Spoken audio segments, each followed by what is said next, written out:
more than the Rock and Roll Express. You know, being 4 times NWA World Tag Team Champions, I've traveled all across the world, had many tough matches. But right here in the IWA, you got some of the toughest wrestlers in the world today.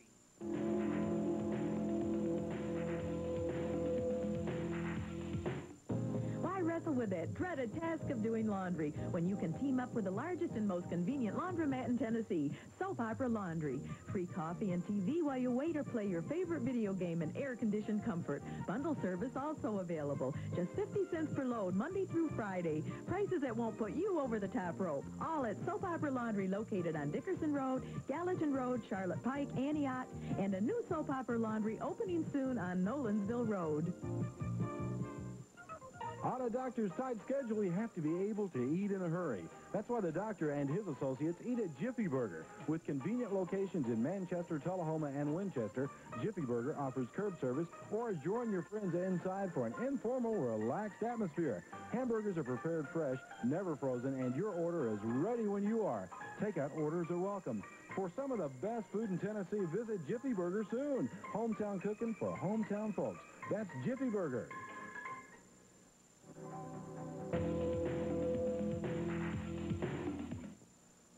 Hello, wrestling fans. Welcome to the IWA. I'm Joe Silver, and Miss Joan isn't here yet, and I'm really concerned about that.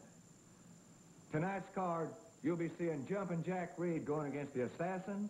Willie the Wrestling Clown will be taking on the luscious one, Leslie Love. Robert Scorpio will be going after Moondog Spike, and Ricky Morton will be taking on Intern Scalpel. I want to see that.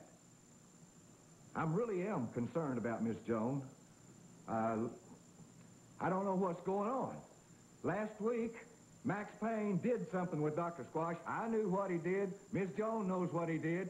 Now, Max Payne isn't here, and I'm concerned about Miss Joan. She's not here. It's not like her to be late. But I got a feeling like it's the interns. I don't trust those guys. They'll stop at nothing. But anyway, let's just go to our first match. Welcome once again to another exciting evening of IWA Professional Wrestling. I'm Dick Curry, along with... I'm Roger Cohen, and Dick, we have got a lineup tonight that is unbelievable. And when I say unbelievable, I mean unbelievable. We have got some matches that are going to be outstanding. Jumping Jackie Reed, Moondog Spike, of course, luscious Leslie Love is going to be out there with us this evening. Looks like they're ready to crank it up. Let's go to Miss Joan now for the introduction. Ladies and gentlemen, we have our first match. Jumpin' Jackie Reed, one half of the Positive Connection, weighing 230 pounds. And over here we have the Assassin, from parts unknown, and his weight is unknown. Well, you can tell the Assassin's a big favorite of the crowd, Rod. Yeah, it looks like he's built quite a shed out there over his belt. Looks like a few too many beers to me. I don't know, it looks like he's got at least a 50-pound advantage over him. Yeah, I think you're right. Maybe he's indulged a little bit too much. It looks like it to me. I think somebody's getting a little hot. I think so. Jumpin' Jackie is running the Assassin out of the ropes. Of course, the Assassin's continually punching Jackie in the face with a fist. Not using that open hand. Well, they got to get lessons. Right. The ref has to teach them as they're there. Of course, he gets the ref to go around, tells him he's pulling his tight, gets the referee around behind him, and punches Jackie in the face one more time. Of course, the Assassin's clean. He's got open hand.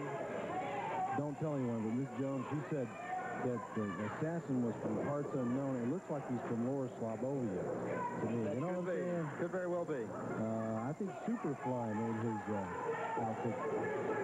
Impressive looking mask. Can they lock up one more time? The Assassin has him in a headlock. And Jackie whips him off the rope. Assassin knocked him to the mat twice. And it's a leg takedown. Crossover. crossover leg takedown by Jumpin' Jackie. Jumpin' Jackie needs to jump. And he's got the Assassin in a headlock. Assassin whips him off the ropes once again. Tried to take him over, and he turns around. It's a flying drop kick. Puts nice the Assassin kick to the mat and out of the ring. Of course, don't underestimate Jumpin' Jackie Reed's ability. He was half the Positive Connection. Hot team back in 86-87. Very popular team. And the Assassin's taking a breather now. He says, I'm not going to get back in the ring just yet. Tells the ref, well, he pulled my tights. A lot of the, I think the doctors, guys use that a lot. Dr. Squash, interns, they all pulled my tights, pulled my mask, feel sorry for me. Anything to distract him. Keep that referee distracted. I think that's one of the main concerns. Dick, what have we got coming up around the wrestling? Well, in the Middle Tennessee area, we've got some live IWA action coming up tomorrow afternoon. That'll be around 3:30, and that'll be at the Oaks Plaza in Manchester, Tennessee. We've got about 3 titles on the line. Oh, big titles. And not only that, but we have the living legend Gypsy Joe, 3-time world champion, is going to be there. The godfather of wrestling. Oh, my God. I heard he's the meanest man on earth. That's what they say about him. The 3 title matches in Manchester, including Joe Rossi, the IWA heavyweight champion. Of course, he's the son of the legend Lynn Rossi. That's right. And then he'll be going against Jack the Ripper, who's a relative newcomer.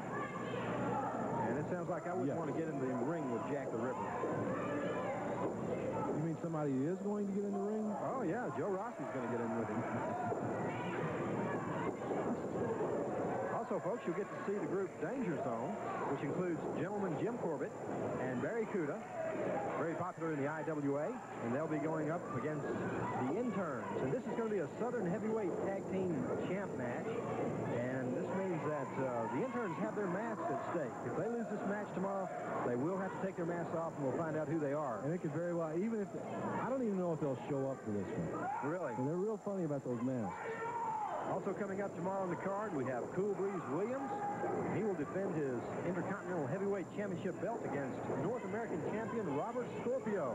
This is in a unification match. That means the winner will have both belts. That is going to be an important match. And of course, we can't forget about luscious Leslie Love, and of course Willie the Clown, loved by kids. Oh yeah, oh yeah. Back to action now. It's a 2 counts. The Assassin got Jumpin' Jackie down for 2. I guess he kicks out. The Assassin thinks he kind of just a little bit slow. I think so. Using that hair quite a bit, and there's that fist again. He's taking the wind out of Jumpin' Jackie. Looks like he's wearing him down quite a bit. Of course, he's still innocent, Dick. Oh, he scratched his back that time, Raj. That's dirty pool right there. That's the only way they know. Dr. Squash U. Graduate. And the Assassin goes for a body slam on Jumpin' Jackie. Showing off his physique a little bit. Yeah, he's got quite a physique there. Lots of it. Lots of physique there. Oh, he goes for another one. He's going to bring him down. Takedown by Jumpin' Jackie. And a 2 count as the Assassin kicks out.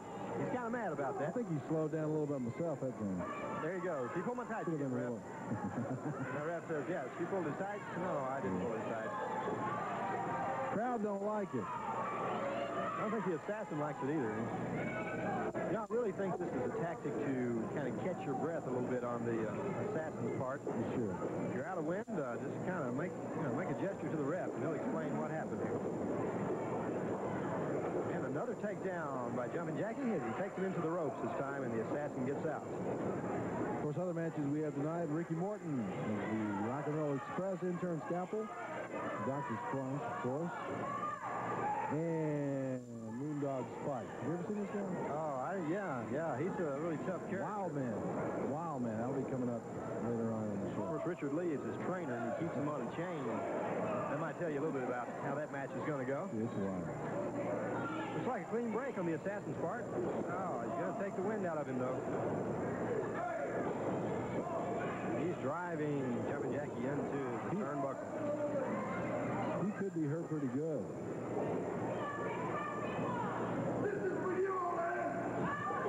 The Assassin doing favors now for the crowd.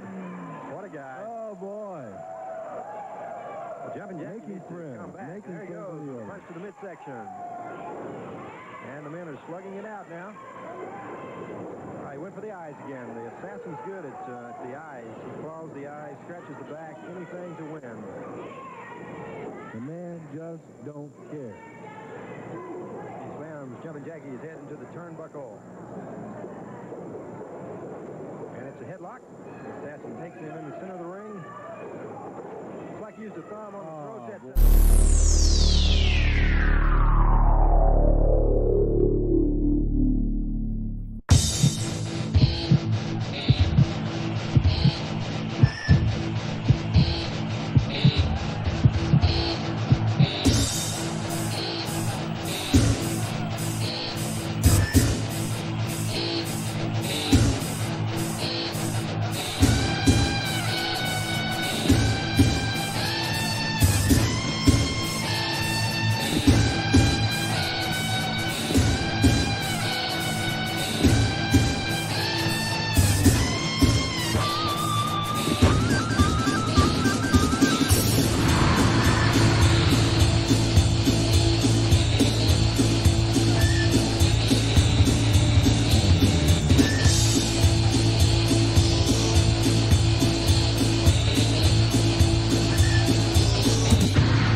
Ronnie Garvin, 6 feet tall, 228 pounds from Montreal, Canada.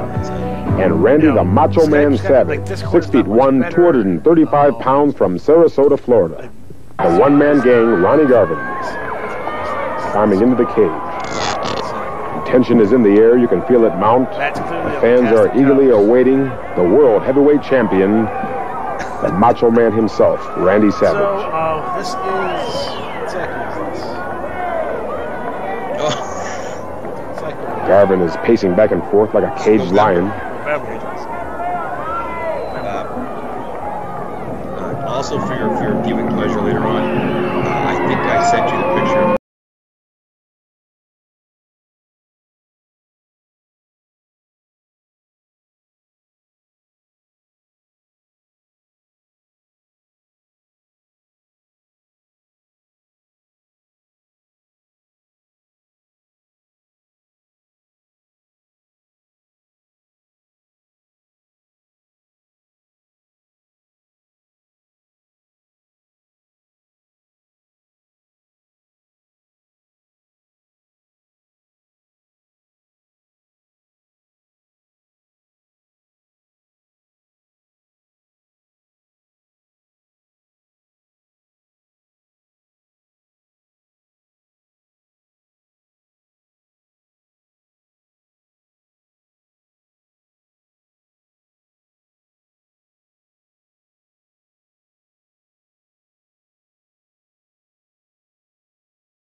Super loud. Let's turn that back down. You're not supposed to be hearing that at all, by the way. So that's... Well, they didn't hear our stuff, so... Do you hear us now? Darren, do you hear us?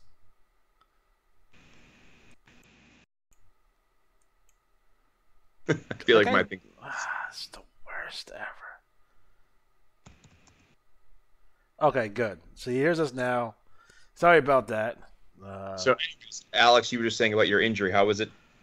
Yes, I got hurt. I got hurt off a ladder, so I did a Hardy Boys spill right through a table from the ceiling. So that was not fun. But overall, and I just lost the screen. Now we're back. Okay, let's try that again. Well, there you go. Okay. Already off to a great start today, guys. So it'll be a fun show despite that. So, so back to the beginning. Hold on. Let's go back to the beginning. Yeah, this cycle is your November 2023 cycle in the IWA. We do have some Johnny B questions coming up. So yes, and questions for us. Ronnie Garvin's 81 years old.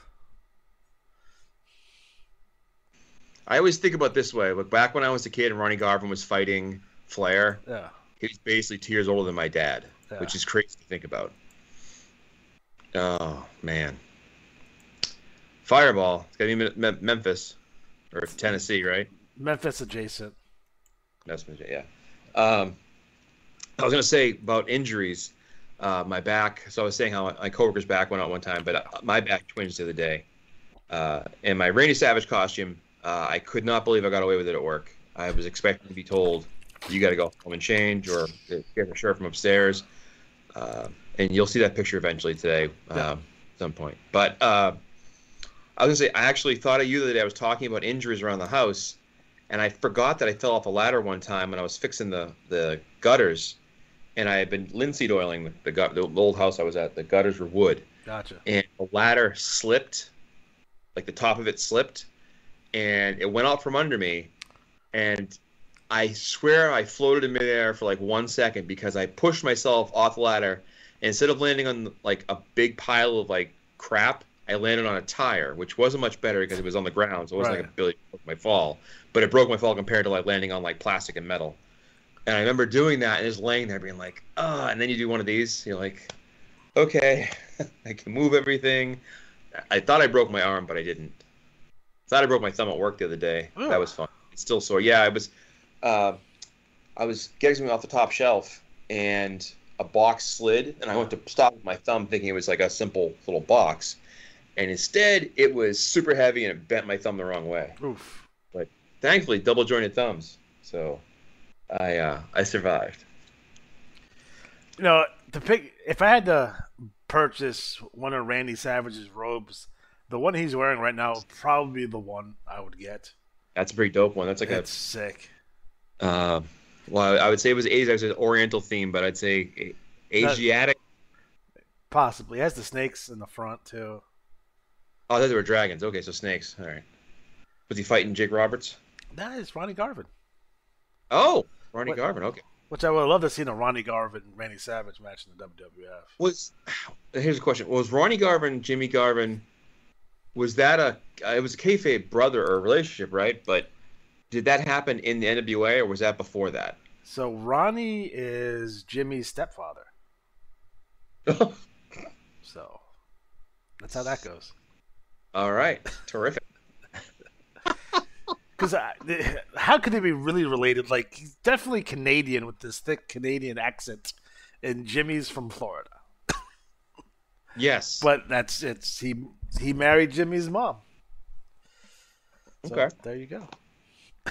Oh.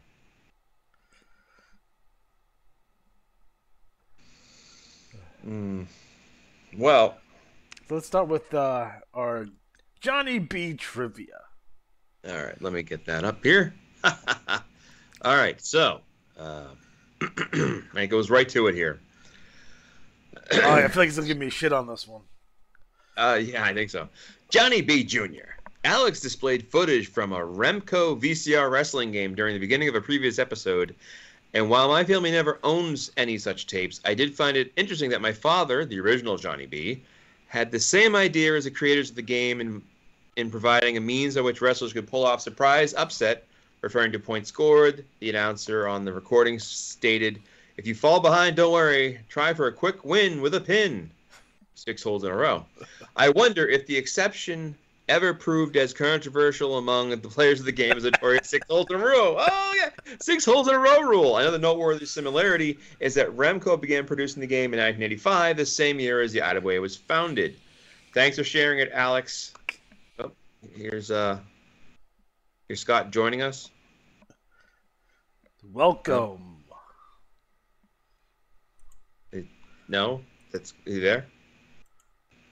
Sorry. No, I still got 2 of 2. All right. He popped up on mine as a... Wait.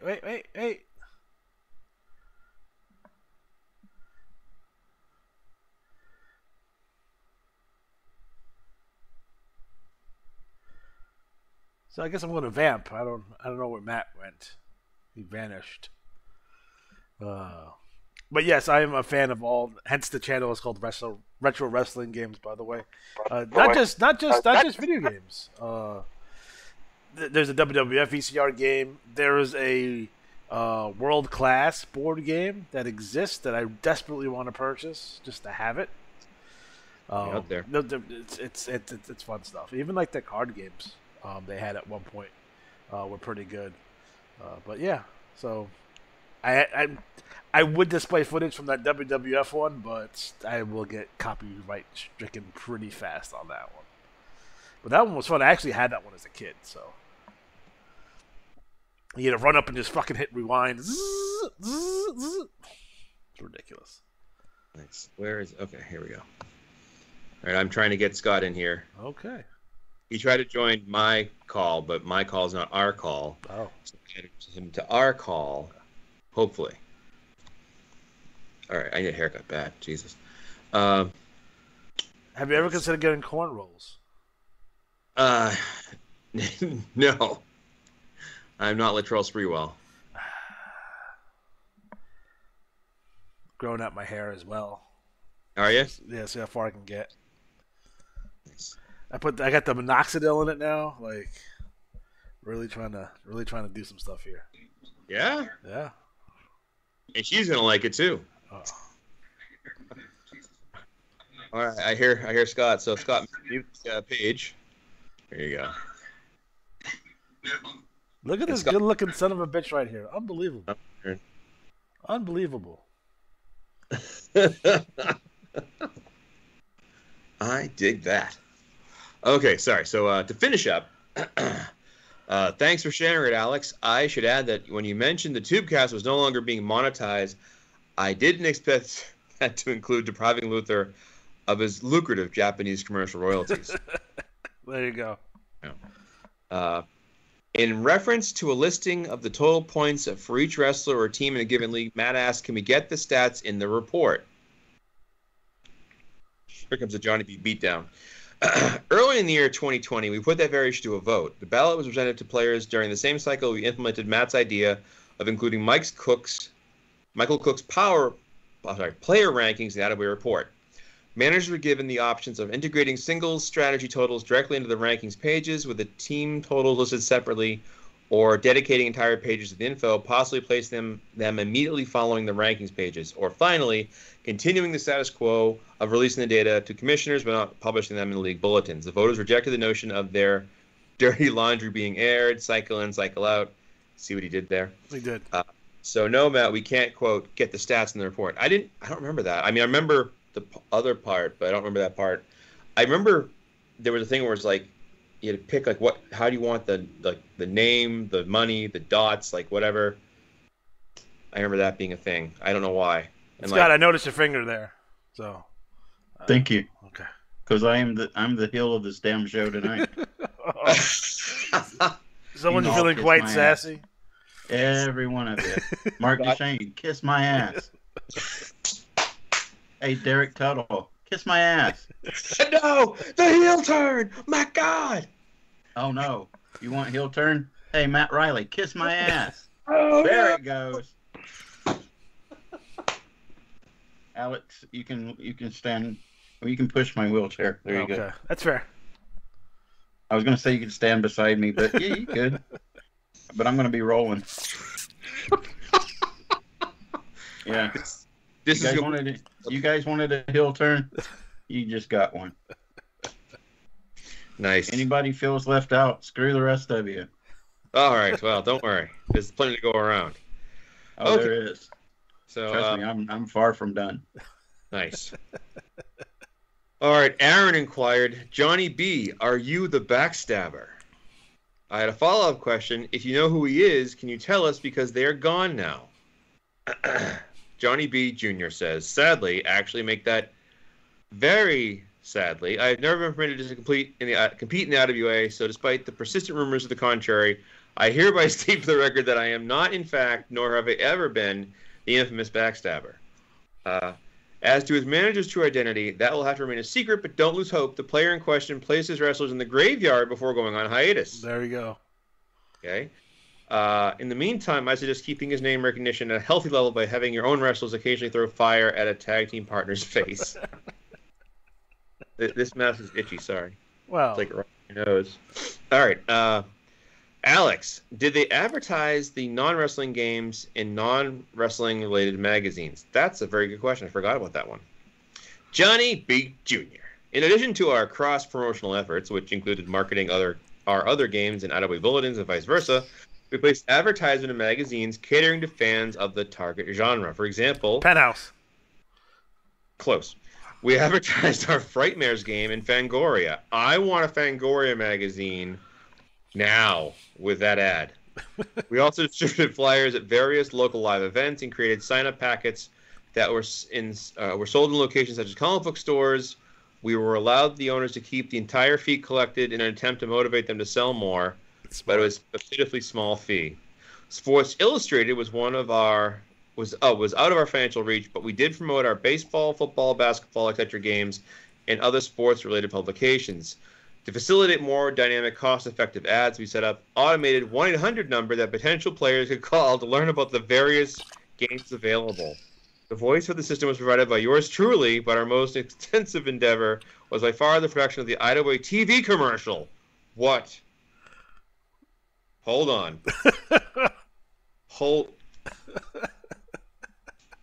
An IWA TV commercial. Why is this the first I've ever heard of this? I need it. I need it in my life right now. What in the name of Senior Lucha is going on here? How many other play-by-mail companies can make such a claim? That's how crazy you guys made things for us in the 90s. It would be equal parts hilarious and embarrassing the video will resurface someday.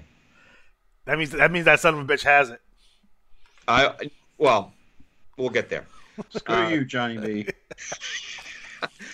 This Scott tonight is Steve Austin circa 98 when he would just stun everybody. And he'd be like, here's the Easter Bunny, stunner. Here's Santa, stunner. Here's Sister Teresa. No, she's Sister Teresa. Oh, he's giving her a beer. No, stunner. All right. Anyways, getting back. You would be correct, sir. This breaking news. We use different toll-free. I'm sorry. Wait a second. Back here. It would be equal parts later. Blah, blah, blah. We used different toll-free number for that and employed live operators to take future players' information. My father decided to test the competency of said operators, but upon dialing the number, was informed that not that his first match would be free, but rather he would soon be proud recipient of a free wristwatch. Oh. He lowered his head and managed to laugh through disappointment. Okay, number one. All right, Johnny, you need to tell us what markets it aired in. Like, was it national? Was it local? We can find this. It is out there. Everything is out there. I have a link I won't share here, but a friend of mine, Alex probably knows it, is a link out there where you can find almost anything ever filmed on TV. I know a man in Southeast Asia. That can probably help me out with that. We can find this. If we can find a Fangoria magazine, I want to write it down here. Put it on the list. What years? Are we talking like 90, 91? Got to be like in the late 80s, so that can be ballpark. I can find Fangoria magazine on eBay, but we need to find this commercial. I'm well known on the gray web. The gray web. The gray web's just old bastards like us. Yes. Talking about playing. Get off my lawn. That'd be hey, did Senior Lucha just unmask? Holy shit. Not the first time. Wow. Medianoche. Okay, so here's the last two. All right, so I'm sorry, last question, then his questions to us. Johnny B. Jr. Speaking of disappointment, one of the match locations that would occasionally appear in old bulletins was Johnny B's backyard. It was suggested by an out-of-way manager, and it's mentioned in the previous live stream combined with the knowledge that I have many, many brothers, prompting Matt to query, who broke whose bone first doing what?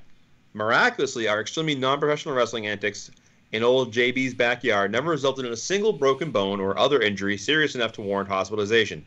That's amazing. We were just lucky. Did we possess above-average resiliency? Was it simply our performance never rose to the level of daring and aggression necessary for major damage to occur? Yes. Definitely the last one. But back to disappointment. That's because our viewers paid to hear. During one particularly ill-fated match, with the title on the line, no less, the piece of furniture serving as the announcer's table was essentially a large storage trunk on legs, and one of the youngest brothers was assigned the unenviable task of concealing himself within its compartment for nearly the full duration of the card. When he failed to emerge at the appointed time to deliver the climactic sneak attack, those of us running the show unleashed a torrent of verbal abuse in his direction.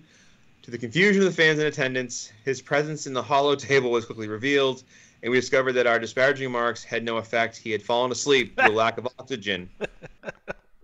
Oh my God. The aforementioned lack of daring and aggression was likely also a factor. Had we been friends at the time with the Canadian, like Aaron or Darren, and arranged a visit, I believe it would have been no trouble whatsoever to smuggle that brother across the border without a passport, of course. It probably would have smuggled him right back. Some friends. Okay. Side note, when Scott and I lived together, we battled many times for the Lawrenceville Heavyweight Championship. And he attacked me in the kitchen a couple times. We had drop kicks. That just did not sound right. It's never... You didn't attack me in the kitchen. Well, you attacked me.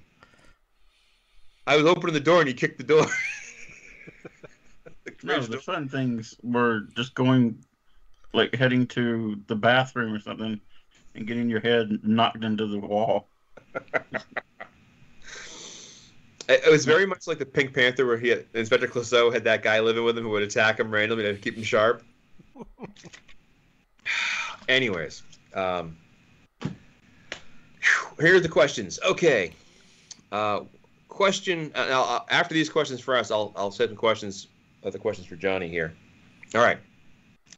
What was the most recent movie you saw, and what did you think of it? Scott? I know you just saw a movie, so. It sounds like Strays.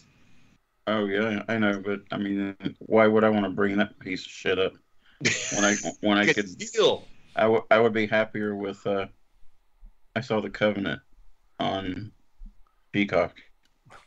You watched it on the cock? And I watched it on the cock, the big cock. Nice. I have to say it's probably one of my top 10 favorite movies. Jake Gyllenhaal did very well, but the other guy in the role, I enjoyed what he did a lot, and the storyline was just excellent.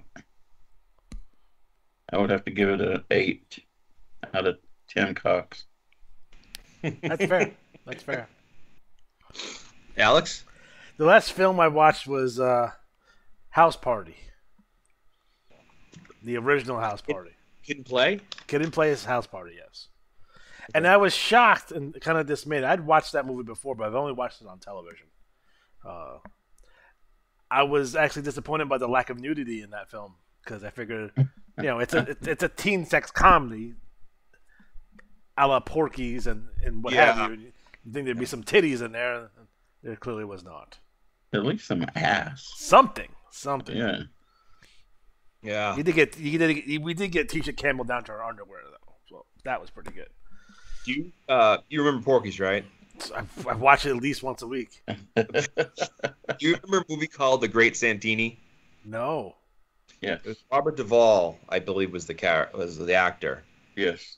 It had a very similar atmosphere setting. It was like, but it was I remember I snuck in to the living room and I thought I was going to watch Porky's. Yeah. But what was on the cable box was The Great Santini. And he is a violent, like, Air Force pilot or, like, father figure to the son. It's like a volatile relationship. and it's in the deep south in like the 60s. So Porky's is set like in the 60s or 70s, whatever. It's kind of, I think it's early 60s. Like, so I kept thinking, when are they going to get to the nudity? Yeah. And I kept waiting, and I'm like, I remember hearing about the shower scene at school. I'm like, where's the shower scene? And then what it is this black guy lives in a bus with his dogs, and the KKK racist guys show up and like shoot him, and he like lets a dog. It's a super sad scene, and I remember thinking like, what is this? For the longest time, I thought Porky's was like terrible. I didn't know. So then I saw like high school, and I was like, oh. And then I saw Grace Santini running again. I didn't know what it was for the longest time. The last movie I watched The Mist again recently. That was just a Halloween, but like that's a great movie. If you like audiobooks, the audiobook of The Mist is excellent. I used to drive a lot for work, so I'd be before podcasts. Kind of wish there was an audiobook to House Party. I would listen to the shit out of that. Her boobies were so big. I like that's the type of humor. Like I like Zapped with fucking Scott Baio. That movie's awesome. Oh yes, that movie's Heather awesome. Thomas. Willie Ames and that shit. You know what I mean? Like, Willie Ames before he became Bibleman. Mm-hmm. Man, I forgot about that. Was he 80s enough? Yes. Yes. And there was another show, like the Dungeons and Dragons show, I think. He was the voice of one of the characters. That makes sense. And he was on Charles and Charles, obviously. Yeah. But like those are like they don't have those movies much anymore. Probably Van Wilder was probably like the last big one. Mm-hmm. You want to count Harold and Kumar in there as well. Like that's probably the end of it. A teen romp? Yeah, kind of. I would say Superbad.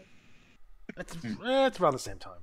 Because that was well done. That was good. But it wasn't. It was rompy. It was more like that was a fun movie. Your American Pies. To a certain I tried level. to watch those again. I taped them like on DVR them all, and I was gonna watch them. I remember going to the movies to see those. I saw those in the movie theaters too. And at least the first two. They don't hold up. They don't. You need to see Zapped because that's top of the line. That's I have to admit. Chef's kiss. I mean, why there wasn't any Golden Globes? Well, there were, just not the Golden Globes awards that we were looking for. Okay. Well, as far as Johnny B goes, the last movie he saw was Glass Onion, a murder mystery starring Bautista. Oh, yes. On the whole, I thought The Onion stunk. It was very slow, ridiculous, and implausible. I know he left the ring behind for real this time, due to his love of acting, but maybe he choose roles that won't figuratively put the audience in a sleeper hold. I don't care what critics say. That movie Bautista bombed. Wow. Okay, question for Johnny B. This is from Darren. Back when the IWA was in the early days, and you had players from Canada, when they sent you Canadian money, what did you do with it? Did you just let it pile up? Threw it in the garbage.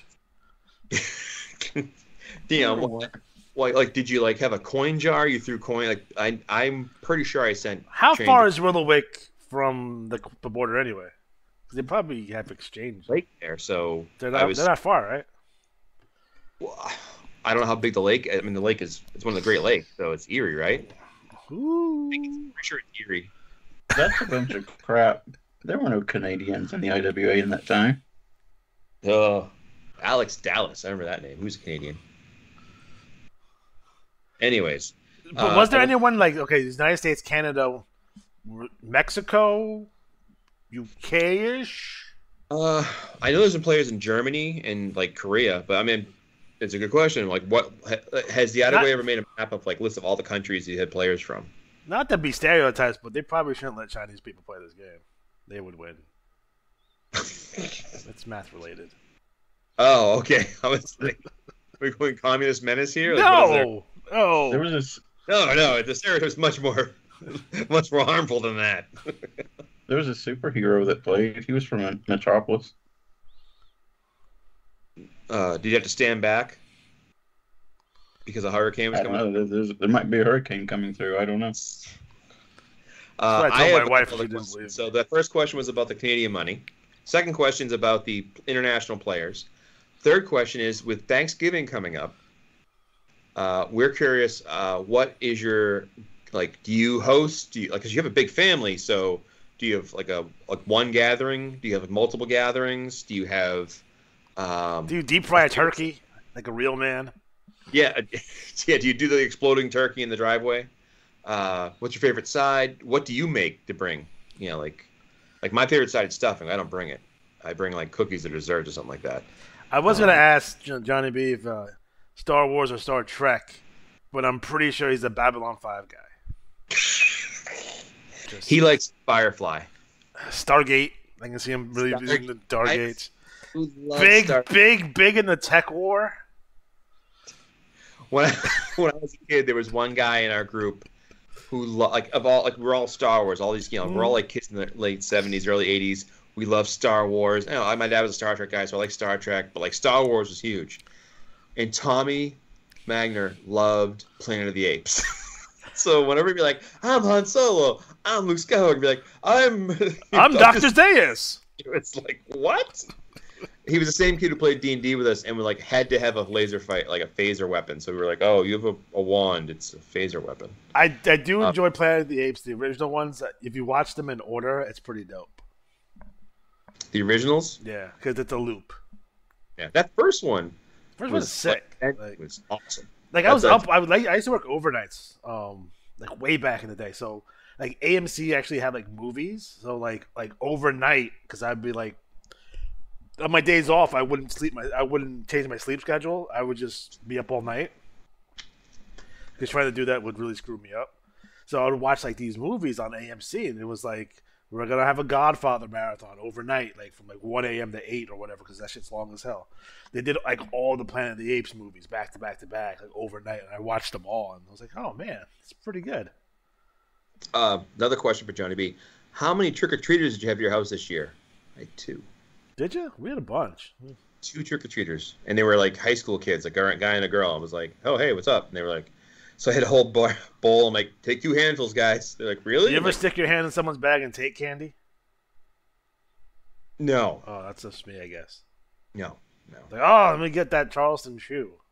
But I brought a lot of candy to work on Tuesday or on Wednesday. Look at that big hunk. What? Big hunk.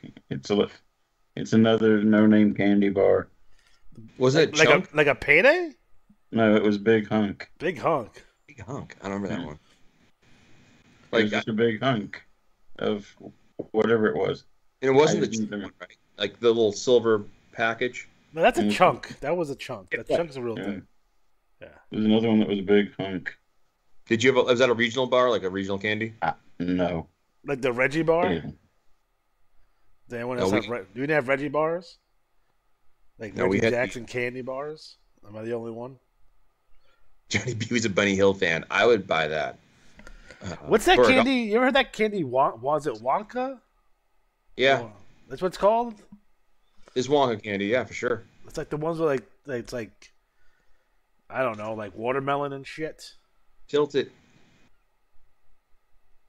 I can kind of make it. Okay, yeah, big hunk. Looks like it's a tower suppository. You don't have dementia yet. Guy, you guys are killing me. Well, you kind of shaking the phone a little bit.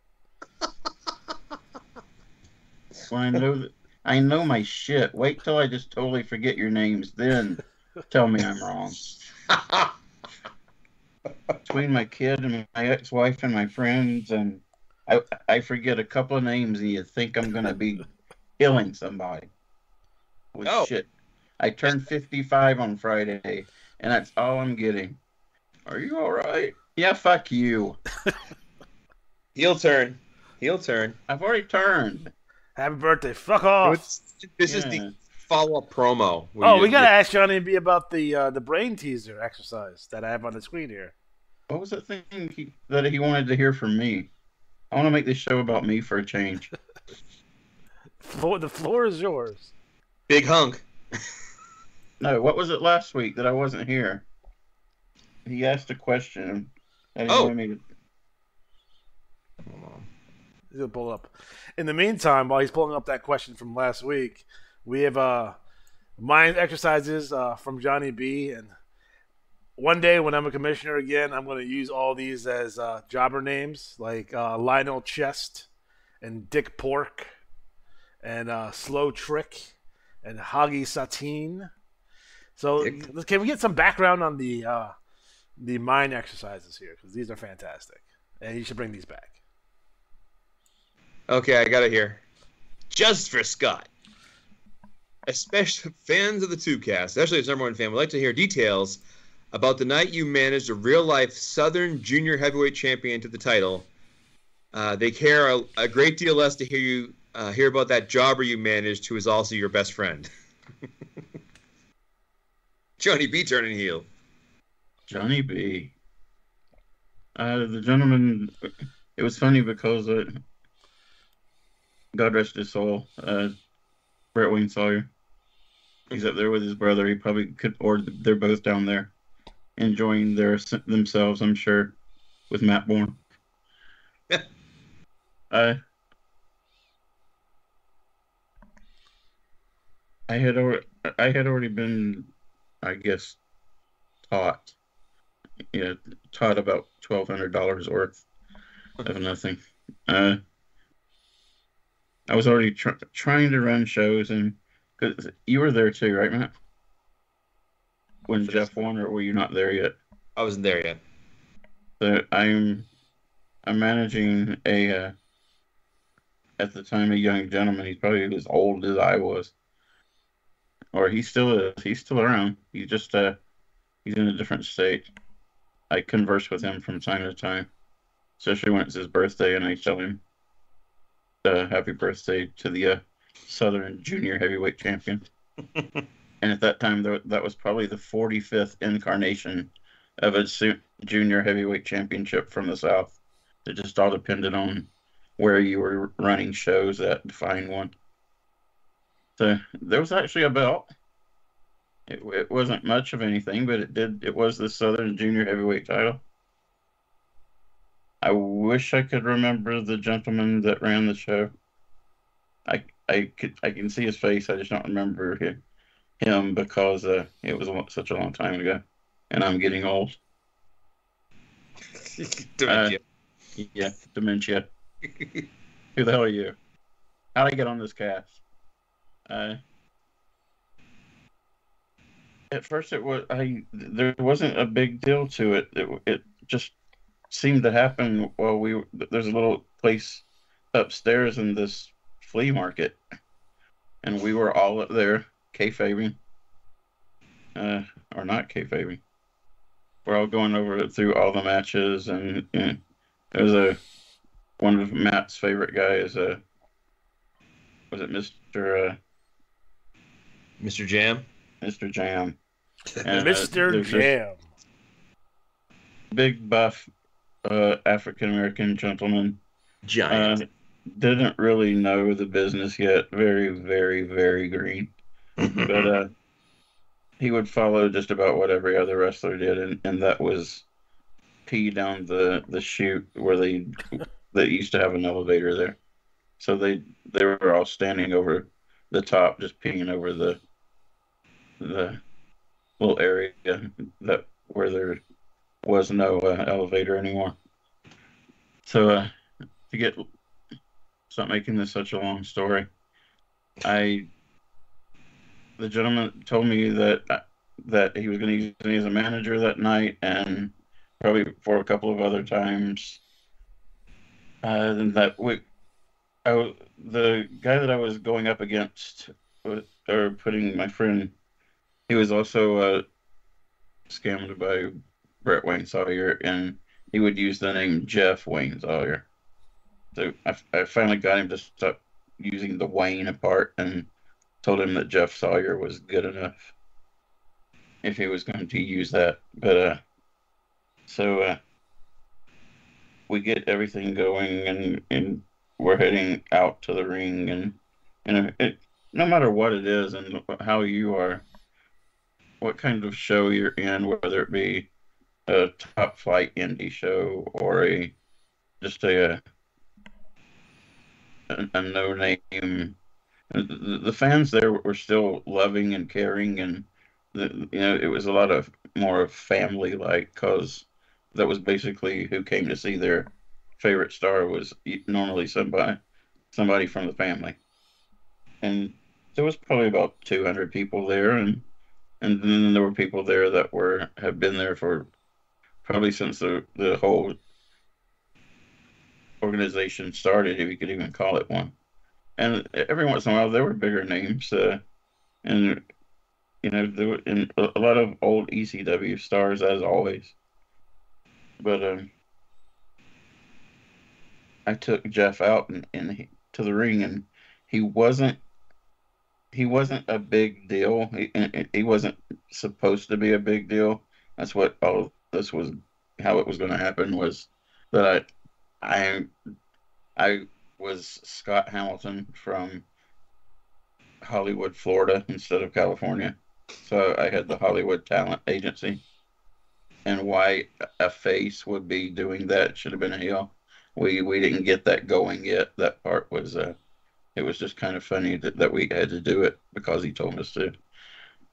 But got the guy out there. Jeff wasn't a terrible wrestler.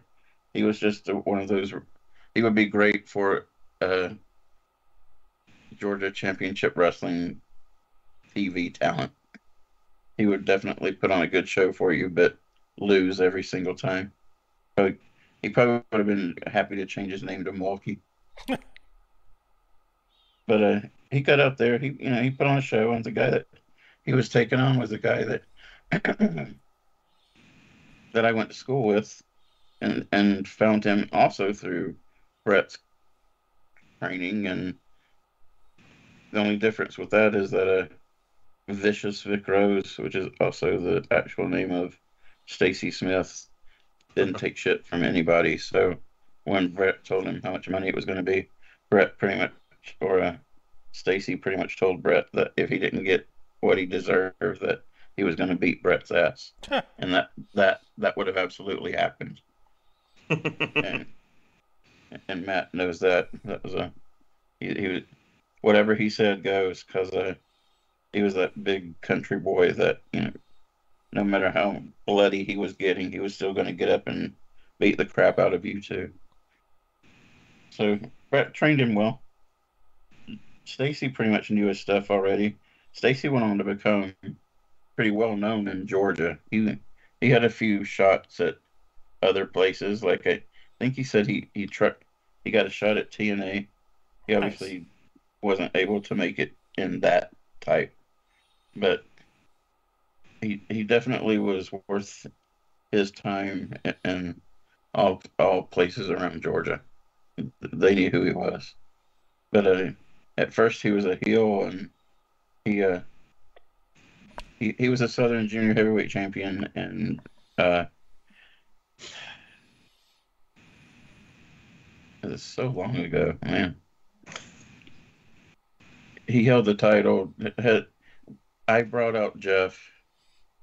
They wrestled for a little bit. I messed with Stacy, who was Vicious Vic. I grabbed Vic's leg. It was kind of like a face doing heel moves onto another heel. So I grabbed his leg. He got kind of pissed at me. Jeff went up from behind, rolled him up, and got the 3 count, and that was a big deal. Came back the next week. That's when you came in, Mr. Riley, who was Rick the Rocket Riley. Also had brought that young gentleman in. So I actually had a stable going on. Yes. And then Jeff defended the title again against Stacy. But this time, after he won the match, Stacy put them handcuffs on Jeff, and then proceeded to just literally beat the crap out of me in the ring, which was just one of the greatest things in wrestling history that to this day, we had it on tape, and I hope someone has it and didn't just toss it in the garbage or something, because I really, really would have loved to have been able to see it again, at least have my tape and course, Stacy didn't have one, but it's sad because not only did I get beat up, and it's funny, I got a power slammed. I got Stacy dropping a leg on me. He broke my glasses right down the middle, which was funny. He got down next to me and was making sure that I was okay, and I'm just laughing because in the distance you could hear two 70, 80-year-old women screaming, "He just beat up that poor cripple boy." One of the greatest things ever. I had to put my arm over my mouth because I started laughing. And after Stacy starting to beat the crap out of me, I get saved. And at this moment, he just left my... This is where my old dementia comes in. The guy from ECW. Oh, New Jack? New Jack. New Jack saved me. New Jack saved you. That's a phrase many people can't say. Yes. New Jack saved me, helped me to the back. But I'll tell you what, the minute that he wasn't seen holding me up to get me to the back of the ring, he was done with me. He was like, "All right, you good boy? Okay, bye." And he just wanted his money and his alcohol, and he left. But overall, it was easily one of the 3 wrestling times of my life, and I would do it all over again if I could. It was, and if it wasn't for my son, I would, if I could have got to do things over, I would have stayed in Georgia, and I would have really made a promotion in Georgia that people would have been happy about. But I decided to go after the wily woman and have her beat me for a change. And every time I kept tapping out, so. But doing the job. I got an 18-year-old son out of it, so. Like I said. So. Now you get to push him like Fritz von Erich and be like, "You will." I tried. Speaking of, what is Iron Claw? I tried the IWA and he wouldn't stay. So. Game change. I think Iron Claws comes out sometime in December. For the Von Erich's film, that seems to be. It looks pretty good. Yes. So I was expecting nothing from. I saw the trailer. I'm like, wow. Okay. Like, oh. Once Tom Sawyer kicked in, like, you had me. Yeah. It's like, oh, woo, Tom Sawyer. Although Zac Efron as Kevin, he's a little too jacked for that role. Like, because Kerry was jacked, Kevin was not. Kevin was athletic. He was in just good like, shape, but he wasn't he wasn't a bodybuilder though. No. The guy that played David did an excellent job too. But the one that will probably get everybody, and it's funny how it's not being shown, is that MGF with being Lance, the cousin. Cousin Lance. And I believe he is doing a good job. I just would like to see it. Yeah. But I think there's reasoning behind that too. All right. Well, there's our Q&A. So Johnny B, there you go. If you have questions for Johnny B, fire them to us. Questions for us, we're happy to give them a go. Or Hollywood Scott Hamilton, he'll answer questions too. Yeah. Yeah. Yeah, it's cool. So, what do you want to hit next? Let's start off with the BRL. All right, let me pull that up. The Battle Royal League. All right, by the way, and sponsored by Bud Light. This isn't a complaint. This is just an observation. I was laughing because we know they had vacations at that way this past couple weeks, and when the results came out today, it was like SVL or like GWL, and then it was like NDL, and then like MML. Like it was like all these non-Iwar leagues, and I was waiting for someone to like say that. I got a message and I was like, "Oh my god, I can't wait to see this." And I'm not kidding. I think it was within like 3 or 4 minutes. I put something in like joking, like, "Oh my god, anti-Iwar posts." Not only did they post, I think it was BWL was first, but I got the email with the results like right away. So of course I'm kind of hemming and hawing. Do I want to see the results? Yeah, whatever. So I start looking at them, and all the results are there. So I'm going through and reading all the results. It's kind of like knowing what your presents are for Christmas. I looked at the FIL. I looked at the WTL. The Texas Death League. No TDL this time. Sorry. But yeah. So anyways, results are up. So here we go. All right, the results. The holds were a 12-33 were the holds. It was a 29-26 point combo drop. So 28s still haven't dropped in almost 2 years. Any day now. 14 is due. 4 years from now. Any day now. 28s are dropping. Okay, so league champion, winning $25 in IWA credit, Bizarro, the schizophrenic clown. There are a lot of clowns in wrestling right now in the IWR, like a lot. Not a complaint, just an observation.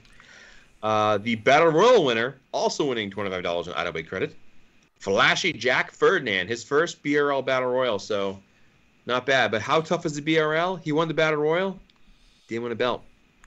So is Flashy Jack like flashy, like bling flashy, or like overcoat flashy?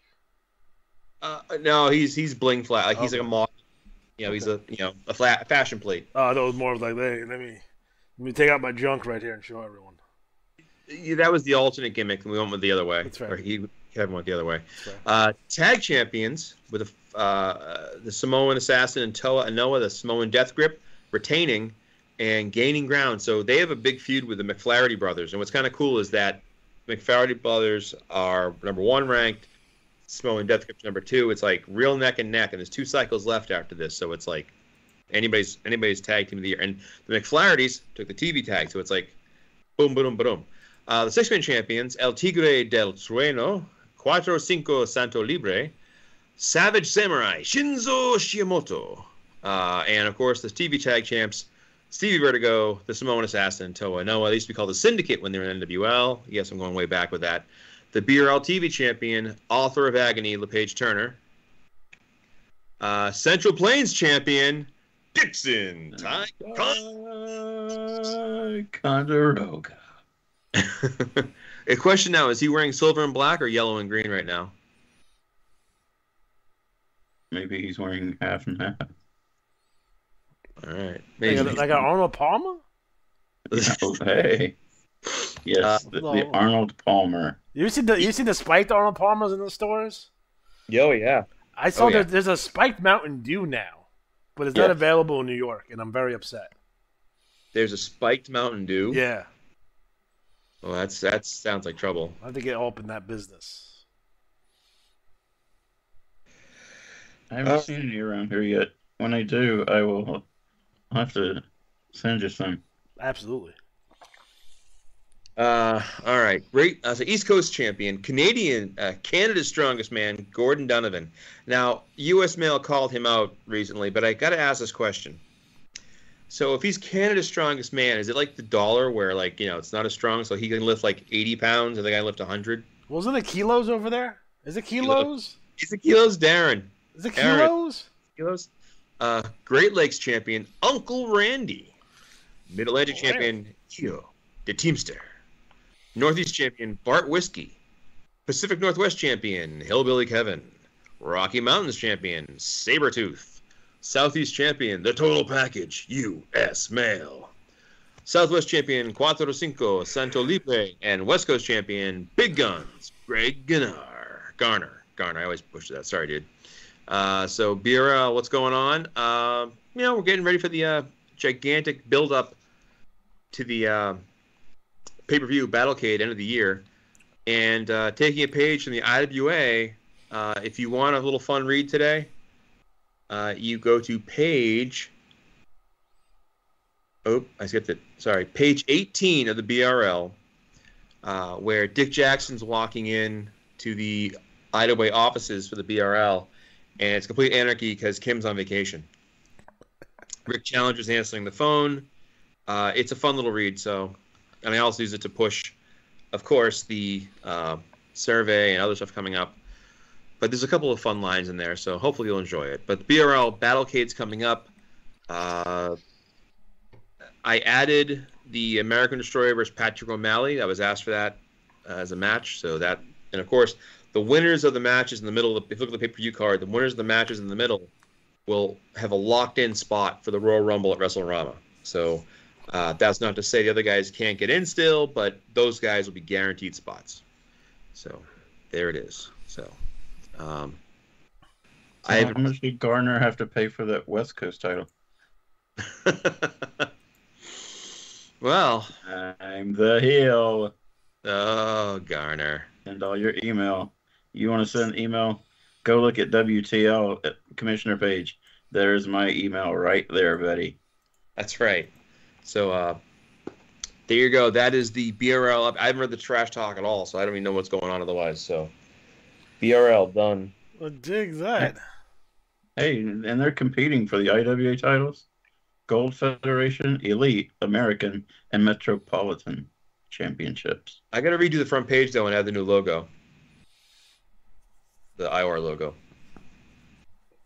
It needs to be on all of ours. Yeah, I got that tattooed on my lower back. So I got it tattooed on my ass. And just wait till he changes it again. No, this logo is staying as is. So when the WTL goes out, I'm just gonna have to take a black marker. No, they're gonna make it permanent. I'll make Aaron run that too. What are you gonna do when we add the TDL back in?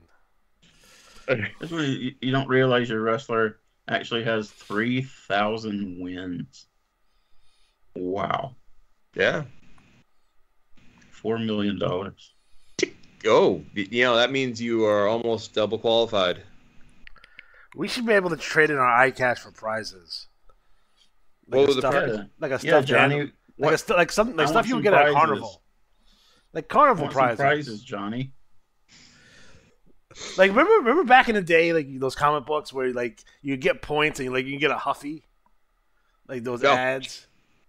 Turn your points for a Bowie knife. Yeah, I want a Bowie knife, a Huffy. I would turn in all my wins, my monies, and my stars if I can just spend a cool day with Johnny B. Get an orange Julius's. Sure. That should be a prize. Win a dream date with Johnny B. But he needs to fly me in. I'm not flying myself. He'll put you on a coach bus. Hey. Is that still a thing? Coach buses? Sure. Like Greyhound? Oh, yeah. We have the Fung Mob bus here in Boston. They blow up all the time. I used to try to pick up girls at the bus station. Scott knows my story about a bus ride. That kid's here. Yeah, we'll go on. We'll do Iwar Tubecast after dark. Yes. Yeah. We'd have to if it was going to start Matt. Good Lord. Yeah. Scott knows my secrets. She's just covered in semen all the time. That's why you don't put a black light around him. Jeez. Oh, no. Speaking of semen, BWL. Oh my God. We're not talking about Gina Colado already, are we? BWL, huh? BWO, where are you? I wasn't ready for that one. Okay. That's what she said.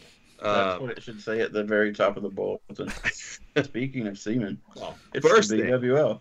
That's right. First thing, we noticed the lovely Iwar logo on the page front, and below that is a picture of our Iwar Women's Champion, Aria Gunpowder. I almost said Aria Grande. Aria Gunpowder. Kijia Kaelson. I don't know how you pronounce that. It's good. Whatever. Is a Black Widow champion again. We have our TV champion, it's Addison Killswitch. Our Battle Royal winner, Beulah Booger. Our Japanese Idol champion, Penny Punk. Joshi champion, Huntress. Zenjo champion, Rudy Groove. Luchadores champion, Gold Digger, Gina Colada. Cholitas champion, Brenda, Bring the Pain. Bellatrix champion, Rachel Van Dorn. Thea Mascaria, Beulah Booger. Hollywood champion, Better Than You. Sin City champion, Francine Batafugli. And Willowick champion now, that's right. The Wicked Spider, Eric Phobia. And activity-wise, we have, about 1920. We've been kind of a little bit of a down run, but Barb Dwyer's returned. So Barb Dwyer, for those of you who don't know, was an infamous wrestler in the Iwar's earlier days. She was an Iwar World Champion, and she was kind of the Abdul the Butcher / Stan Hansen, Bruiser Brody of female wrestling. She'd come in, mangle people, bloody them up. One of her early feuds was against Gina Colada. And so over the past few months, Larry Sullivan, who is the manager of Barb, has been sending in these sneak attacks against Rachel Van Dorn, who is the social media influencer, all about her looks. And she's been getting attacked and beat up and all that stuff.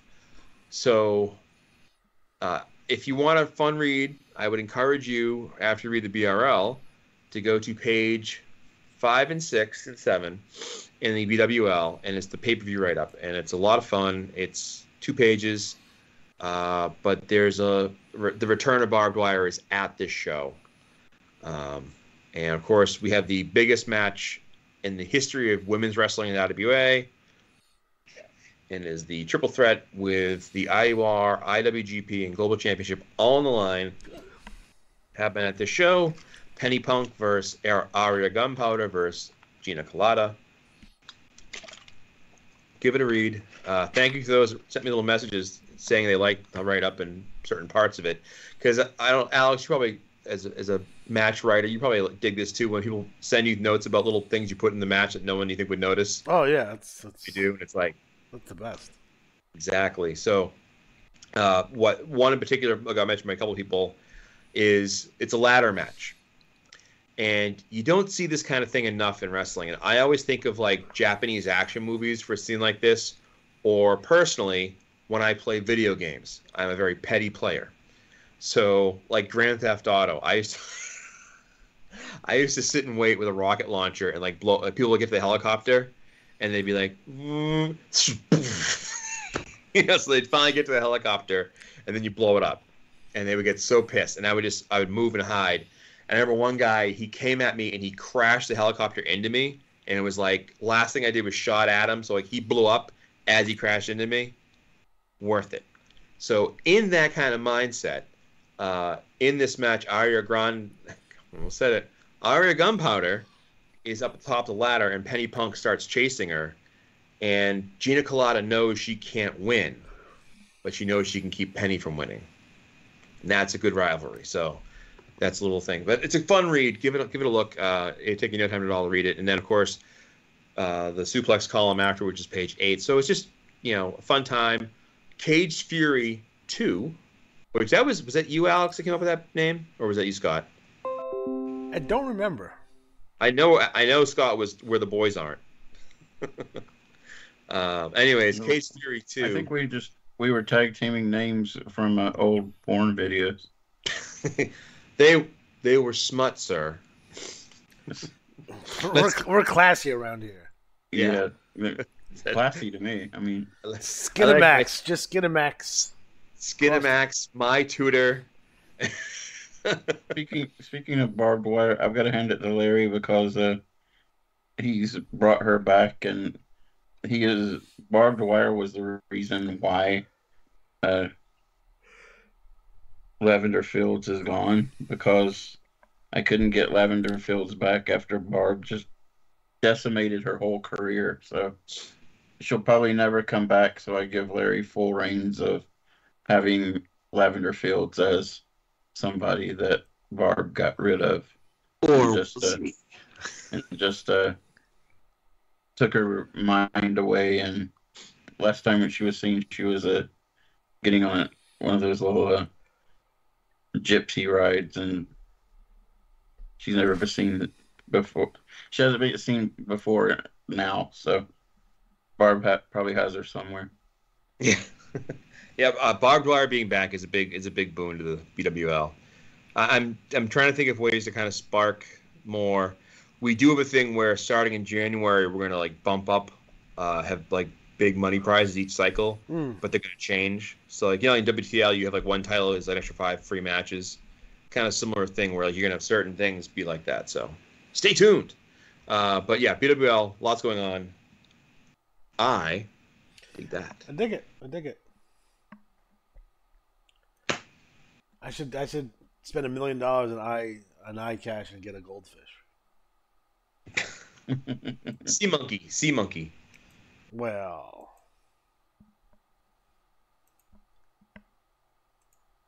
next up is the CWL. I'll give you a break, Matt. I'll read off the champions here. Okay. Continental Wrestling League number 312. League champion, winning 10 free matches. Master Sadist. TV champion, This Is How We Do It. United States champion, Armageddon. Yukon champion, Alex Von Schnapp. Caribbean champion, the notorious Big Daddy G, Doug Connor. Amazon base champion, High Speed Chase Driver. British Isles champions, Thrash. Arabian champions, Axel Von Schnapp. South African champion, Yuka Puddings. Siberian champion, Future Man. East Asian champion, Norman the Loon Kevkis. Oceanic champion, Mongo. League Tag Team champions, Alex and Axel Von Schnapp. TV Tag Champions, the Major Benny Factor and the Genuine Artificial. League 6-man champions winning 5 free matches. Slaughter Dog Kiro, Slaughter Dog Cujo, Slaughter Dog Rex. TV 6-man champions Yuka Pudding, Muro Pudding, and the single Dorito inside of a bag of Sun Chips. And your Battle Royal winner in 25 free CWL matches, Yuka Puddings. Now, Matt, what's going down in the CWL? Oh, I would defer to Jeremy, but since Jeremy's not here, I'm hoping that Jeremy will join us sometime soon. Just read The Blaze. The Blaze is awesome. Jeremy's report is really nice looking. There are. It's a good job with it. But I did notice that I like the CWL Genesis logo. That's something akin to my heart. We have another promo from Big Bad Bob. So Big Bad Bob is back in action. Yeah, I see the picture with the there's a tarantula and there's a mask of like a skull, teeth on it. Well, I will tell you in my limited knowledge of what's going on. This is CWL Genesis is coming up. So the following wrestlers: Master Sadist, Cobra, Hotshot Eddie Gilmore, Fabulous Harry Hurt, always like that name, Thrash, the Sailor Jericho Cross, Midnight Scorpion, the Genuine Artificial, and Zodiac Horse Cope are all going to compete. The winner being the new CWL World Champion. Oh. And then the wrestlers will be the Internet Champion, and that's either Phil Landers, Reese Rutledge, Armageddon, American Patriot, Axel Von Schnapp, Barry Stevens, Zeb Martin, or the Major Benny Factor. For the Tag Championship, it's Millennial Reign versus Von Schnapp. They're actually 1-2 in the rankings, so that's kind of cool. For the 6-man, it's Benny Factor, Artificial, and Phil Landers versus the Full Horsemen, Boogeyman, Casey Omega, Enforcer Steely Danielson, and Yacht Rocka, Rupert Cole. So that's all coming to. I actually don't know for sure if it's happening. Commissioner's note. Let's see here. I don't know when it's happening. But, here it is. Sorry. The Genesis results are in 313, which isn't quite there yet. We're next cycle. So next cycle's results will determine the winners of those various titles. So trash talk ahoy, fellas. So CWL is getting bigger and growing. So good to see more faces in there. I'm very excited because I think they're going to hit over 100 cards pretty soon. I think 100 cards is the standard, right? That's how you know you're a top league. Well, yeah, I'd say 100. The overall game is slowed a little bit. Right now, it's end of the year, so people are kind of stepping back, and like the stable guys all kind of eat up on the the pedal and kind of take it easy for a bit. But yeah, like right now, they were 78 cards. Yeah. So pretty good. I think BRL had just at 100. BWL doesn't have much cards at all because it's a 6 match per player league. So so that's BWL. So I would recommend people check it out. I do want to actually let me read the results. You read the results already. But the results on the title page, I will say this: Future Man, Norman Loon, Kefkas, and Mongo just arrived over from NWL, and they had such a good run that Future Man's one of the top. He was like number 2 right now for the year. He just got edged out by Taisuke Mazuki. I'm gonna say it wrong, but Future Man, Norman, and Mongo are the top scoring trio in all-time NWL history, and the top scoring tag team is Future Man and Mongo. So really impressive year for those guys in the NWL. So that's what's going down, and I dig it. All right, next up, IWL, Independent Wrestling League number 182. The league champion, Andrew Ace Armas. Television champion, The Chameleon. New York City champion, Ray Del Mundo. Los Angeles champion, Justin Grace. Boston champion, Big Bad Bob Harris. Detroit champion, Windsor Detroit. Cleveland champion, Chase Grace. Dallas champion, The Dream Alley Atari. Memphis champion, Bulk Broken. Miami champion, On Point, Edward Porthurion. San Francisco champion, Father Conrad. Chicago champion, Lee T. Gation. League Tag Team champions, Chase Grace and Justin Grace. TV Tag Team champions, Inspector Henry Taylor and Constable George Campbell. League 6-Man champion, Enzio Esposito, Masahiro Ito, and Rosalov Runneroof. TV 6-Man champion, Suyu Pai, Windsor Detroit, and On Point Everett Porthurion. And your Battle Royal winner, winning 46 free IWL matches, The Dream Alley Atari. Matt, what's going down in the IWL? Well, it's a lot. We're heading towards a holiday havoc or hardcore holiday. I'm gonna say it wrong. Derek, you should be on the show. The tremendous amount of TT here, which is very impressive. Yeah, it's getting there, and of course, match wise, there were 65 cards, and again, 46 people in the Battle Royal. I will happily take those 46 free matches. Thank you guys. I'm gonna actually have a lot of matches to cycle. I'm gonna go nuts and load up. But we have some title matches coming up. The big thing is, if you haven't had a chance, if you're in the IWL, really make sure you're reading the IWL Power Hour, which is Derek writes up like a 4 to 5 page kind of like mini show that's based off of results, but also kind of fun. It's just kind of a way to help, and it comes out like in between, the league and the results. So it's a fun way to like get your fix sort of in between, and so you can contact him. So for example, I pulled a page out of the Mid-South, actually USWA. And so this is where it comes to using trash talk. So the Chameleon turned heel and attacked the commissioner 2 cycles ago. No! Last cycle. Yeah, he kicked him in the gut, and then he gave him a Widowmaker through a table. So Colt Sawyer all hurt. So, of course, the Power Hour starts off. They welcome the fans in. They kind of talk about some stuff. Then they go to the breaking news that Sawyer's not there. He's still injured. They show the clip. They come back. They're all somber. And then walking over to the studio desk is the multinational champion, Atari, who's like, I saw that happen. Chameleon, I'm calling you out. You want someone to fight. You fight me. I'll put my title in line. Blah, blah, blah. You just have to agree to my stipulation. So then Atari spends the rest of the show looking for Chameleon.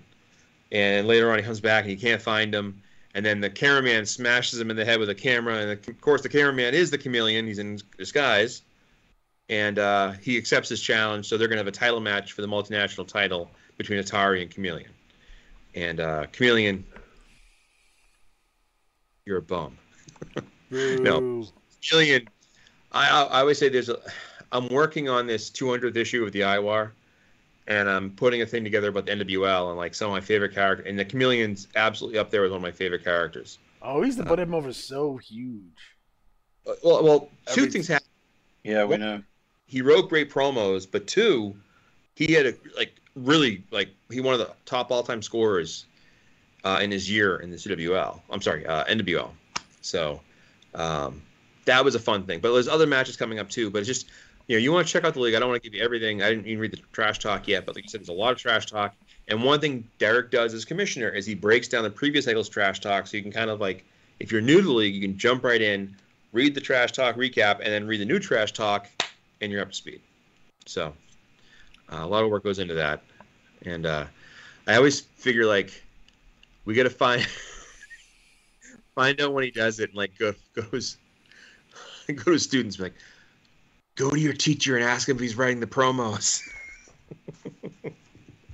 ask your teacher if he's doing a promo for Rock Hard Rod Cox. So, anyways, please check out the report and take part. There's a lot going on there, and we want to see you guys in it. So take part, as they say up here. Here you go. Well, I dig that. All right, next up, New Wave League number 209. New Wave League.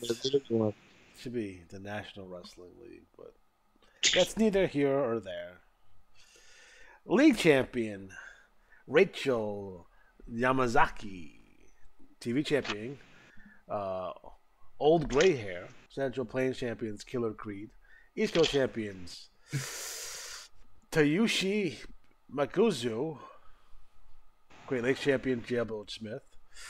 Mid-Atlantic champion Double D Christoph. Northeast champions the Grey Wolf Doug McMaster. Pacific Northwest champion AJ Hammer. Rocky Mountain champion El Grandioso. Southeast champion Ludwig Schroeder. Southwest champion Thomas T.D. Banks.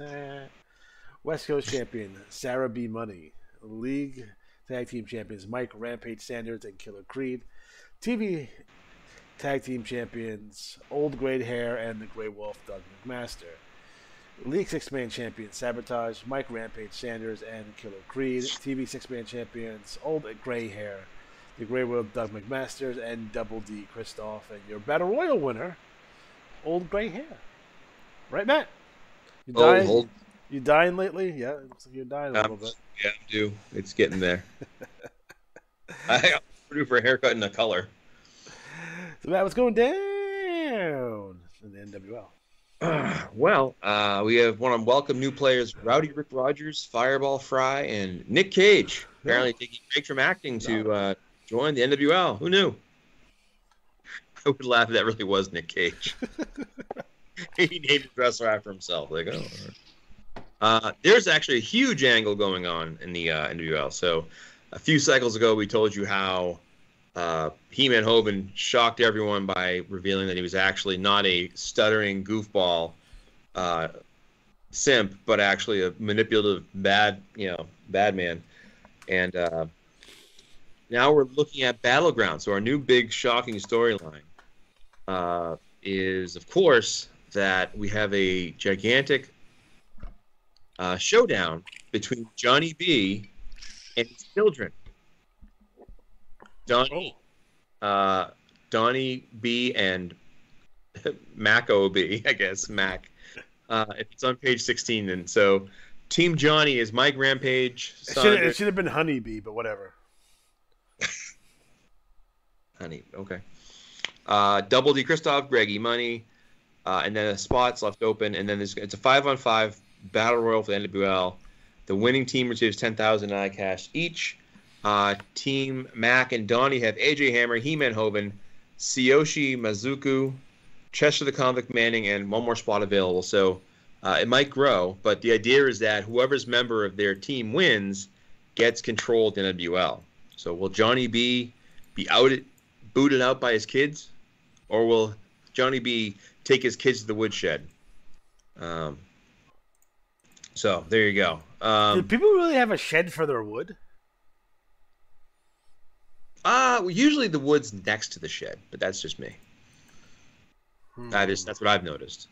There is, of course, the Bryant and the Benjamins money challenge. So you have a wrestler versus a wrestler, and there's money on the line and 5 free matches. And the big news, really, breaking news as of this afternoon, the New Wave League has crowned the 2023 All Rookie Cup winner. Oh. And it was the finals of Norman Loon Kevkis versus Greg E. Money, which is kind of fitting because, like, Kevkis is kind of like the last year's been really, really great. Greg E. Money's kind of the hot star right now. And Norman Loon Kevkis went nuts and won the cup. So well done. He gets 10 free matches, and he gets in the Iwar Rulers Championship match, which I'll talk about in a little bit. So yeah, there's a lot more going on there. There's, new faces. I haven't even looked at the promos yet, so we just got these in today. So there's the NWL for you.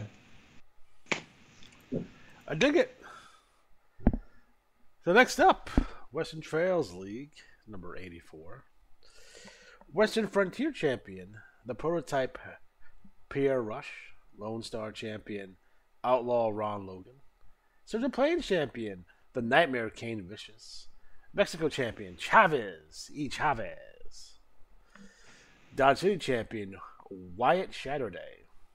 Tombstone Champion, the Wildcard Billy Buckshot. Prairie View Champion, Tomic Shogun.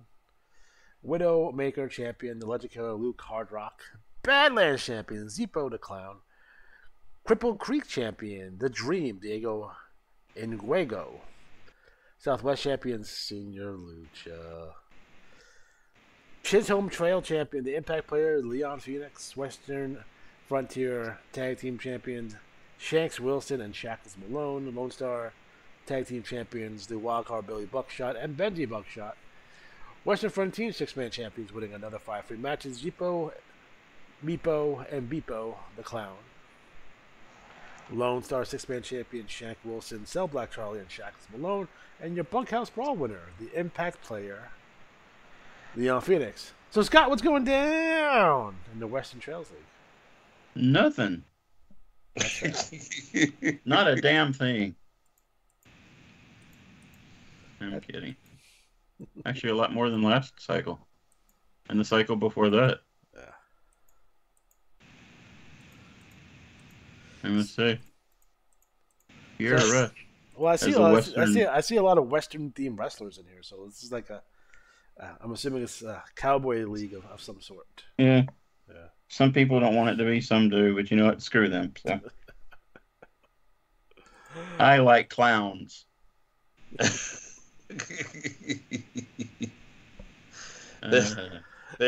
There's many a clown. Any standouts from the WTL that we should know about? That should we keep an eye on? There's always standouts. The whole Saturday family, the Buckshots, they're both doing well. The clowns are actually doing well themselves. Senior Lucha has his group going on. I mean, it's all there's so many other names. The one thing we do have going though, we are wondering what really is in Lance pants. So that's going on. If anybody ever figures that out, let us know. That's fair. A lot of good teams. I got the SOS and Virus. Got the Guns. The Order. The Wild Side. Then there's a couple of guys in there that just don't want to be a part of a group, like Ron Logan, Ace and Eights, Cowboy Schlitz, who, let me get down here to the commissioner page. Like Schlitz Malt, like our Schlitz? That's awesome. If that's what he wants to be, by all means. So, as Sheriff Lone Star, he finally was able to keep the commissioner report going and trying to stop the unknown assailant from taking over the whole report and the whole Fed. And he finally got everything back under his reign and had the showdown at the ranch, and we had the final 8 people, take that back, that were left over. And at the moment, I didn't even have that with me, but I can tell you that there was a 3-way dance and a 3-way bull rope match, which I thought was pretty nice. And it was for the WTL Commissioner's title, because there's not going to be a name to that title until the first of the year. So are we not going to call it the Western States Heritage Championship? Like, we're not doing that? No, we're not going to do that. Sad. But then again, we might not come up with anything at all, and it would just work out just fine. But a showdown at the ranch, we had matches that came up from at the time co-commissioner Senor Lucha, which he just seemed to come in and start running things. So he signed up a couple of matches, and we had Zippo the Clown losing to the Fallen Angel. Chainsaw Chuck lost to Sean Cordoba. We had Loogie and Jack Potts in a double disqualification with Ironside and Dollarhide. And then Ace and Eights in the main event took on Balls Buckshot and quietly defeated him. Then we also had the finals the semifinals for the tournament, and it was the Atomic Shogun and William H. Bonney drew, so that eliminated both of them. So a Sheriff Lone Star decided to make the match the 3 that were left over as a 3-way dance, and hence became the 3-way Battle Royal Bull Rope match. So we had Ruby So Hold Up beat Bart Shatterday in somewhat of an upset. Tommy Maddox defeated Mr. Pennynickel, and Cowboy Schlitz beat Bo Buckshot. They were the 3 that were left over, and they were put into a match for the finals. And then Atomic Shogun and Wyatt Shatterday were in a Wild West match, which is a wheel, and you spin the wheel, kind of like spin the wheel, make the deal. And when that match comes available, or that match pops up on the wheel, that's the match it's going to be, such as a Amarillo Strap match, Dodge City Death match, just a regular Texas Bull Rope, a Bounty Hunter match, Oklahoma Barbed Wire match. She's everywhere. Got the Santa Fe Street Fight, First Blood. But what came up was a Cattleman's Gold Miner Glove match. And of course, yes, it does go on top of a pole. And Atomic Shogun defeated Wyatt Shatterday and becomes the #1 contender, which I find is funny because Cowboy Schlitz came out to be the champion of the bull rope match. So we've got Shogun and Schlitz are going to be a match somewhere down the line for the title, but right now the commissioner's champion is Cowboy Schlitz. We also had a person beat Mid-South Maxwell, and Meepo the Clown defeated Mr. Pennynickel. Senior Lucha does not like that. I'm sure he will have a lot to say in all of that. So. But overall, getting everything back to normal is a great feeling because things that happened. I wrecked my car, had to get the car fixed. I was made to go back to work full time, and I have not had any time to get. So Sunday night I was up. I had to be at work at 7. I didn't get to bed till 4. So, but I'll have the promises of the commissioner report to be like they are now, and they won't be stolen anymore. Once we figure out who this person is.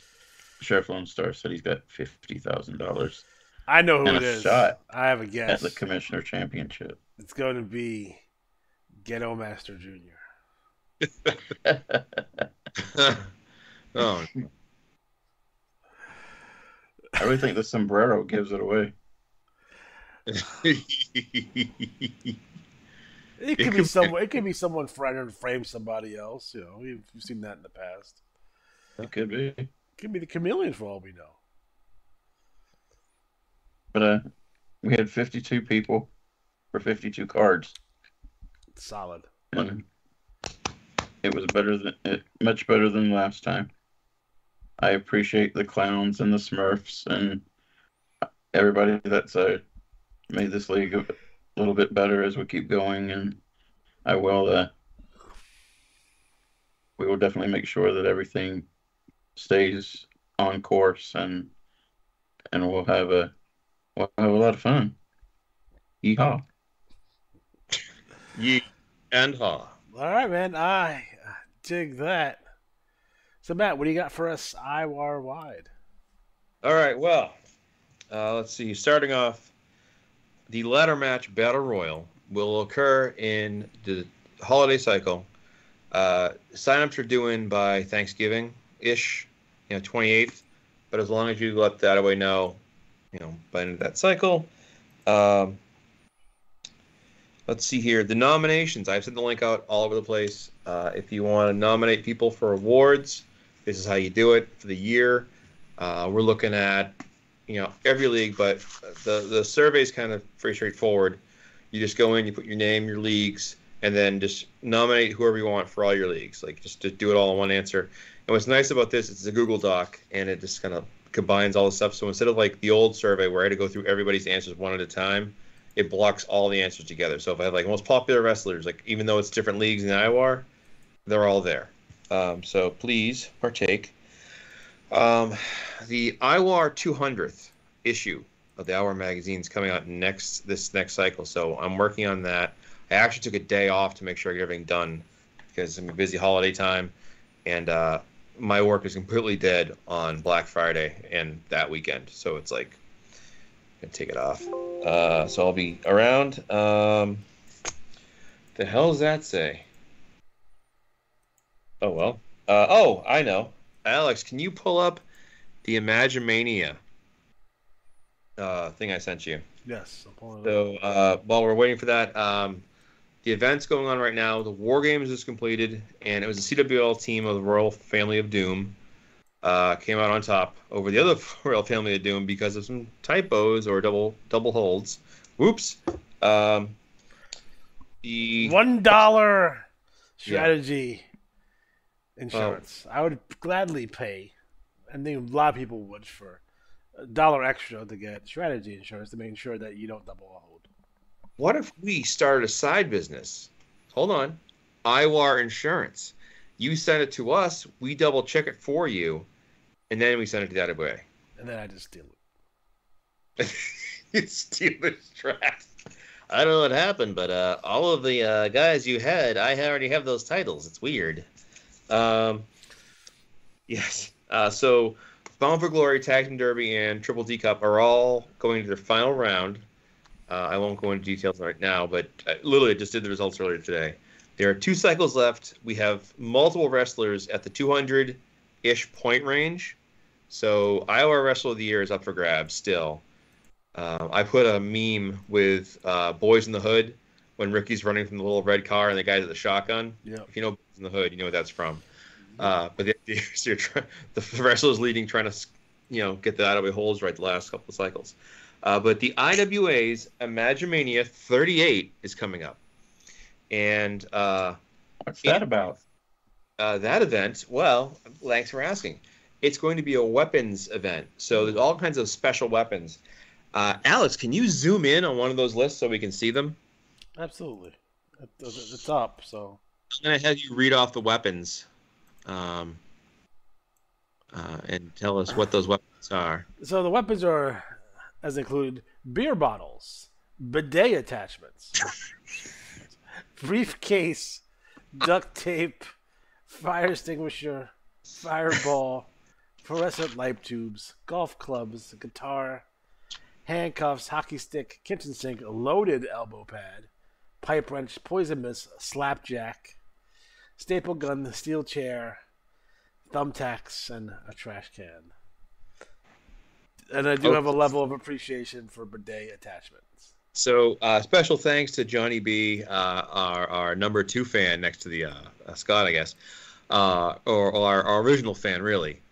He actually was the number 1 fan because he knows everything about it. Like he's like the Will Washington of our show here. He knows everything. So who's the Wesley Crusher of our show? That's right. So the winner of each title will be given $250,000 as a purse and 10 free matches to the manager. But there'll also be the number 1 with a bullet champion, which is the overall best point flow, will get a plaque or 25 additional matches. So what I'm going to throw out as an additional bonus incentive, if any Iwar wrestler wins the bidet attachment weapon, I am going to dip into the Iwar piggy bank and offer an additional $100,000. With a rock and roll express there. I'll make it $200,000. I got plenty of money left over. Because we will make this the most sought after one. Because it's so goddamn ridiculous. But yeah, if you use bidet attachment to win the overall event, that's pretty crazy. And the top 5 finishers all win some Magic Cash and some free matches, all upper echelon there. But it really is going to be a fun event. So again, remember, it's $1 gets you 2 entries. So, get involved. Take part. It's a good way to get your name in there and get your wrestlers some exposure. And as far as, like using weapons and finishers for next year, a way to kind of build into your character. And if we can get some kind of, Price Waterhouse Fisher, whatever it is. Was it Price Fisher, the sinks or attachments? I used to know that when I worked at Home Depot years ago. I don't anymore. But yeah, this is an event coming up, so it's going to be this coming cycle after this. You want to get involved in that. It's a December cycle. So 2 big events, Imagine Mania 38 and then the Ladder Match Battle Royal. And don't forget the Ladder Match Battle Royal. The stipulation on that is a money in the bank type situation where you can take that and use that win to have a get into a match with whoever champion you want. It could be Iwar World Champion. There's some women wrestlers have entered. If a woman wrestler enters and she's not in the BWL, she could use the briefcase to give herself an Iwar title match against the champion at the next pay-per-view. And he is hot. He's got 2 champions with him right now. World Television Champion, Arn Anderson. So we want to talk about that Attaboy Imagine Mania. I think that is a packed show tonight. That is all, I believe. I just get excited every time I see the horseman in the ring. I dig it. Any comments? I see Arturo Bartolo is there from My Two Dads. Darren chimed in. Aaron was there. So we welcome. Leon chimed in. We really welcome anyone who's watching to drop us a line. Some guy wrote something in Russian. Oh, that was Darren. We always welcome to get comments from people we used to have that was again, that's a big gag here. Prior to there's a time where we were really big in just shows you their greatness. They're very, very flexible. Not only are they great that and Southeast Asia, so we would have people 2 of the 3 horsemen going into this and just and as they've been predicted now, I think I know why. I think it's because Ivan Koloff and Boris Zukov used to run Big Bad Bob. Everybody's getting ready, getting primed for the great American bag. We used to get a lot of we're going to have a number later on in the program that the fans can call. That were just great American listen, they didn't play IWA, they just listen and pencil out paper because we're going to have that number for you. Remember when Nikita Koloff would come in and be Scott the destructive power of the team. Arn Anderson. You know it's going to be a bad Nikita Koloff match if he has. They're great singles champions. Tag team. They're just as destructive. What was the one where his junk fell out? Remember that against Flair? Remember Vader broke his back? Puts him back in the ring. No. That's the end of his career. Arn uses the ropes. Really? Powerbomb. That's what happened? Yeah. It's funny because I just remember he was there and then he wasn't. I don't remember what happened. J.R. Quick. They know how to use the ropes. They know how to use every part, every inch of the ring. Which, by the way, of wrestling, real wrestling. Apparently, last Monday night, JJ, the whole time watching. It was a 4-person match for a shot at the Intercontinental Championship. What was supposed to happen was The Miz had one of the creators, not Iwar, rolled up, and Ricochet was rolled up by Iwar. Had Ricochet rolled up, and The Miz had somebody else rolled up. I forget who the other one was. Well, anyways, Ricochet, I think, got a concussion because he forgot to finish and he kicked out when he wasn't supposed to. It was supposed to be Miz and Iwar both got a pin, then they'd face each other next week. So instead, no one knows who did it, but apparently someone told Iwar on the fly, just demolish Miz. So he just beat the crap out of Miz. And they set up a match against him anyways, but just head injuries out there, folks. Be careful. So, yeah, another fun show. Thank you, Alex, for being available to do this. We dig that. An indication of great teamwork. We're getting my brothers together. Bill Tab had an opportunity, but he was in the wrong corner to have that opportunity. He is in the wrong place at the wrong time. The world television champion. I always have a good time heavyweight champion. Interacting with, of course, you guys. Look at him. The guys in the chat. Again, teamwork. Keeping it close to their corner. You go to bed or you look out the window with your warm mug of milk and wondering what it would be like to return to the IWA. David, both of them have him up. I wouldn't go that. I have a final question for John. So instead, you're downstairs masturbating to a... That's not the question. It doesn't take much. Victoria's Secret catalog. Sometimes the Sears ones from back in the day. Like it or not, they do the trick. So yeah, my grandmother was always worried about why they were sticky. So I used to do this prank at one of my old jobs, where I used to take an adult magazine and leave it in the bathroom. People just to find in there. And then my boss would walk in, it'd be like once a year too. And he'd be like, ah! And like, yeah, I would strategically hide. Thank you, Tony, very much. Very impressive. But if you want to impress us, brother, step into the back when you could do such things. Well, show us what you got. Unrelated first, Ricky Morton wearing a face mask is awesome. That was when Flair broke his nose, right? Yeah. It takes all 4 of you, brother, to take no, I was going to say, my question for Johnny B, IWA, is, you know, they're on vacation. When someone goes on vacation, do they have backup staff? Like, I've always wondered, I think we actually looked one time to see if there's any job listing for IWA people. Like, is the staff almost all family? Or is there, like, someone out there who's like, you know, you bring them in, and then they're like, oh, you're Johnny B. And he's like, it's like, they figure it out and they get rid of him. That's right, Tony. You know, where does the help come from? Is it all family or is there a mix? Whatever. So, anyway. Last dude he fired. Get the hell out of here. You messed up Jade. You're fired. You're not going to stop us, brother. You're not going to put us down. We're going to. All right, and congrats to Ohio on legalizing marijuana and abortion. So good for you guys. You can get laid and get smoked up. The Rock and Roll Express back with more right after this. What did I do? Well, you're okay. You'll probably not as legal. It took Massachusetts like 10 years to get their shit together to have weed be legal and actually Jacksonville, Florida, Saturday, July 12 at 7 o'clock. Will and Jennings fireworks. Thanks your boy Rick Flair, the Road Warriors. The Great American Bash. On that note, the Great American Bash at RFK Stadium, Washington D.C. Thursday, July 6:30. Did you see Savage picture? What was that? 6-man cage match. The Randy Savage picture. Bash at RFK Stadium, Veterans Stadium, Philadelphia, Pennsylvania. Tuesday, July 1st at 6:30. So just so everyone knows, where I work, we used to have college here for Halloween, and the regional manager's like, "Oh, Halloween's not fun anymore. We won't have that business here. But you can wear wacky hats and crazy socks. So they're really like, oh yeah, you can have those like accessories. You really can't have a costume. You have to have your shirt. Yeah. So I said, okay. And Alex will put the picture up of what I dressed up as. Every freaking girl at the county was a Barbie. Really? Yeah, Barbie was I can see that. I still haven't seen it. I heard it's really good.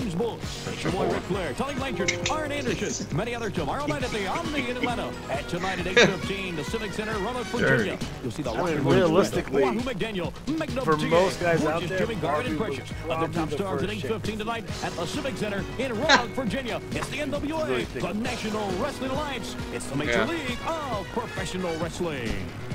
Yeah. So all my friends' sisters' Barbies had breasts that were rubbed down to the nose. And America's greatest gospel singers. The only thing. All-time gospel favorites with Reverend James. Then I would go to my friends going, yeah, my buddy's sister, her friend, and yeah, well, I got to touch her boobs. I just like the commercial, the all-time gospel favorites. I remember that, and like there was like a Celine Dion tape, and, those little musical question, commercials. I remember the Goody powder commercials. Like that was like a product like from the South. That was like, you been to aspirin?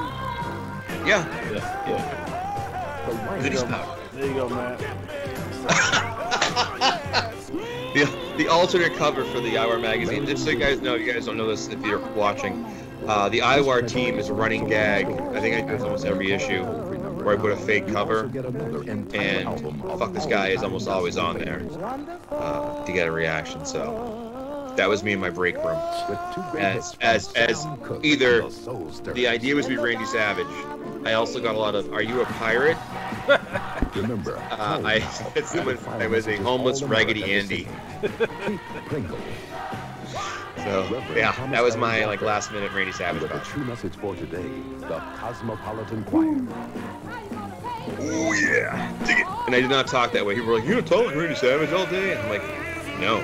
Jesse Jackson's personal pastor, Reverend. What am I, a loser? So imagine going through your line and that person checking you out. Of all-time gospel favorites, only $14.98. We could do costumes. All records and tape sets. I gave out candy and you get the legendary Reverend C.L. Franklin's most inspiring. Did you dress up? And the heart-touching story you wear a mask? Nothing. Who was put out on the streets. Operators are standing by. Did your kids? Yes. For all-time gospel favorites. We did pretty well with candy. And it was a very impressive. Before you get out there and talk about all right, guys, so we are 280 pounds, go for the double guard buster and go. I am Alex G. When Double A dropped him 1, 2, 3, and that tells the whole story. The last time I